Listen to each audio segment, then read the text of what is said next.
Hey everyone, this is Caitlin. And this is Lacey. And this is Women in the Trailer Industry. It's going to be difficult. Okay, seriously, I'll get it together. Stop laughing. Let's try not to. I don't know why I looked at you and said this. We're rusty. Okay. Yeah, we're rusty and out of place. We're in a new spot. No, it's these chairs cursing.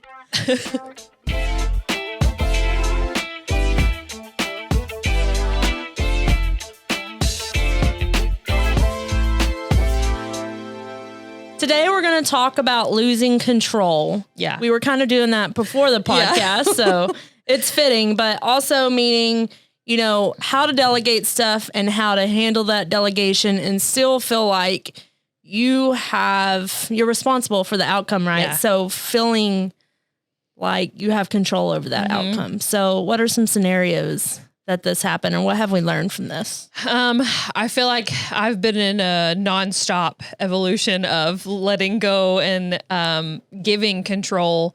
I feel like in giving somebody control, you a lot of the times feel like you are losing control because you really only can set up that person that you're giving the control to so much. And then when you hand it to them, it's like until it hits the fan, you are kind of like, you're trusting that person, right? So you better have trained them good. They better know what your expectations are. You better have laid a good groundwork before you let that go, because if not, you're going to be fixing the issues, right? Yeah. So, and what shit hits the fan when your boss messages you and is like, what the hell is this? And you're like, okay, well, this is what happened, you know? So that's what shit hits the fan. Yeah. That's for our little listeners. And that's life, and that's how it happens sometimes, and you learn and you grow. I'm definitely learning, how to lay the foundation and how to set up my own expectations that will funnel down from you being boss, and then to me, what I expect, and then to my team, so that whenever I do let control go, I can trust that it's going to get done in the way that we expect it to be done. Right. So that in itself is really dang scary. Yeah. And I feel like we've all been there, especially like as your team grows, it's going to be natural for you to let go of control because you want other people to do the things that you don't have time for. And I think, you know, we're reading right now, our leadership team is reading How to Be a Great Boss by Gino Wittman. And it talks about like, when you let go of control, how that can be scary, but you have to do that to be able to work on the business and not continuously work in the business. Yep. Right. And that could also be scary for doers, because I know a lot of times I get stuck in the doing. And so it is kind of scary to just take a step above that and then get into the thinking side of it. I definitely know on the delegating aspect, it's much easier. We talked about this before, like when you go away on vacation, then afterwards you're just kind of like, whoever was doing that can continue doing it. And so it's much easier to kind of like rip the Band-Aid in that sense. It is. And then you just kind of have to navigate those times when you have to answer for those results. And, you know, so that's kind of the tricky area there. And a lot of that's going to be give and take too, right? So you're going to do something, or you're going to let control go, and that whoever you're letting it go to is going to set up something, do something, provide you an outcome. And then if leadership doesn't like that, or they want to go a different direction, they're going to come to you about it. And then you have to go back and say, almost not like a retrain, but like a redirect kind of thing. And reclarification of expectation at that point. And that is going to be like, I feel like that's always evolving, because sometimes even your visionaries and your bosses and your leadership level teams, sometimes they're not going to specifically know like what they're looking for. And so that's going to be like a give and take. Right. And that it's not necessarily bad. It's just growth, you know? And then also, you know, but let me say that all of this stuff we're learning through and growing through. So if you have any issues or you want to reach out, we're definitely here, because we're going through it. We've been through it. So can definitely help there. So I really don't know where I was going with that, but Yeah. I had another thing to say. Your disclaimer kind of threw you off track. Yeah, disclaimer. That's hilarious. And I think too, don't be scared of it, right? Because issues are going to come up. People are going to make mistakes. People are people. We're all human, right? Let that control go and see how much you can actually get done in the time that you now have freed up to get, like I said, to work on the business and not in the business. And then the small stuff that comes that is going to be an issue, those are things that they're not usually, I say this as a disclaimer, not usually like earth-shattering, groundbreaking kind of issues. So they can be fixed pretty easily. So it's, let it go. Just let go of the control and then fix what comes after it. As long as you feel good about the foundation that you've laid. Mm-hmm.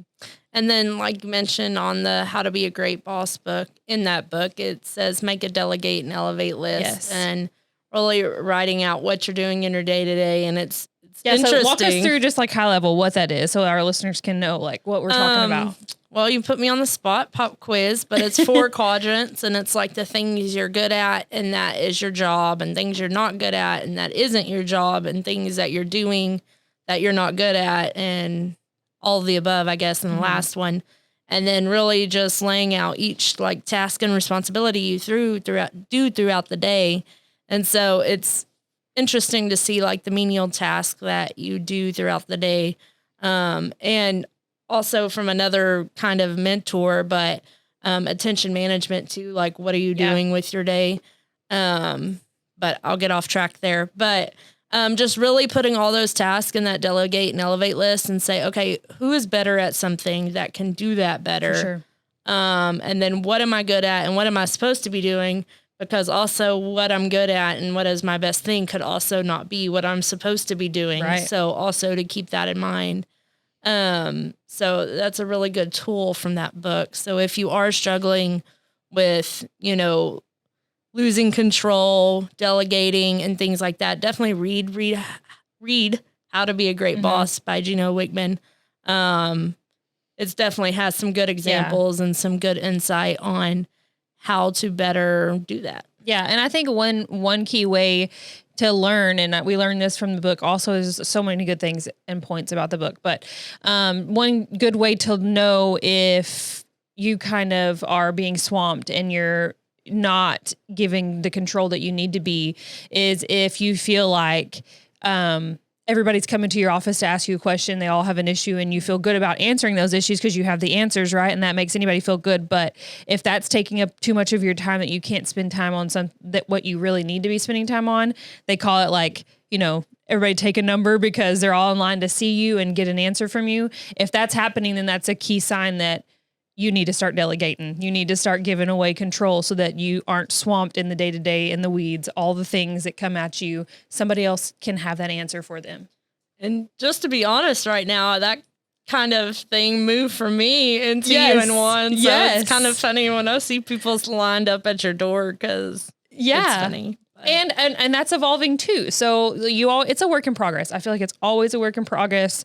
When we first started this whole shindig, I feel like Juan and I were at your door constantly like, what do you think about this? What should we do about this? And then through time, it kind of shifts. And now that it's on us, we're kind of trying to shift it off to be able to do more high level things too. So it is definitely, I wouldn't say slow moving, but it's moving at a good pace. Yeah. Definitely a process that you have to stay committed to too. There's a lot of struggle. It's not easy. No. And you definitely have to navigate the waters, but it's definitely important for one, if you're here or not here, the business is going to move without you. But two, so that people can have the answers they need when they need it. And then that 3, you're not feeling bombarded and, you can actually have that work-life balance instead of working on your work at home because you've done all the other stuff during the day. For sure. So definitely, trying to figure that balance out, which, like I said, it's hard. It's super hard. But just kind of take a vacation, do the vacay prep, and then come back, and if it can all stay with whom it belongs to, let it. You're good. Yeah, let it ride. I will say the scariest part is making the decision to let it go. Once it's out of your control, or like once you've handed it off, it's definitely not as scary as you think it is. It's that initial decision and movement forward of like letting it go. That is the scariest part of it. Well, and it's like, are they going to think of all the things too? At this point, there's like a humongous checklist in our minds, which we need to put on paper, but of all the things that someone should be thinking about, is it here? Is it there? Is it over there? Who's it going to affect? How's it going to affect them? This should be right. This shouldn't be this way. And so definitely eventually getting that out of the head would also help, like that expectation and that, freeing of letting it go. But when you said that, it kind of triggered me too, because, when you let go control, as that person's working through it, they're going to run into those issues. Yeah. We're thinking of all the things they're going to run into it and have to come ask us. So then it's a good learning point at that moment to say like, okay, well then if this happens, then this is how you should handle it.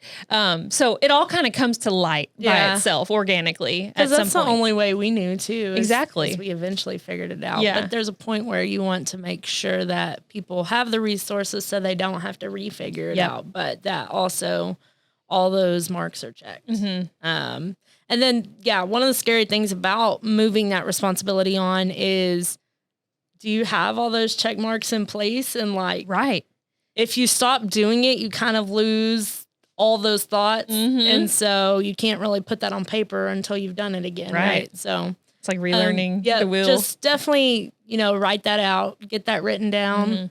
However your thoughts work. A process is what's key here. Having your process. And then move it on. Yep, for sure. Well, that was our podcast on losing control and how to handle that.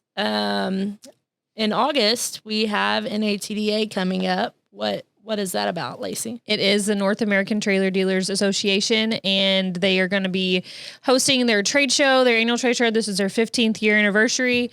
We, Women in the Trailer Industry, and Juan and Kiefer at Full Send are going to be in the podcast lounge, which is going to be in the Trailer Parts Expo. We're going to be live streaming, podcasting the whole time. If you're there, come see us. Book a spot, get on our podcast. We'd love to know what you're doing, how your issues are, what issues you have in the industry, how you're working through those. It's in Nashville, Music City Center.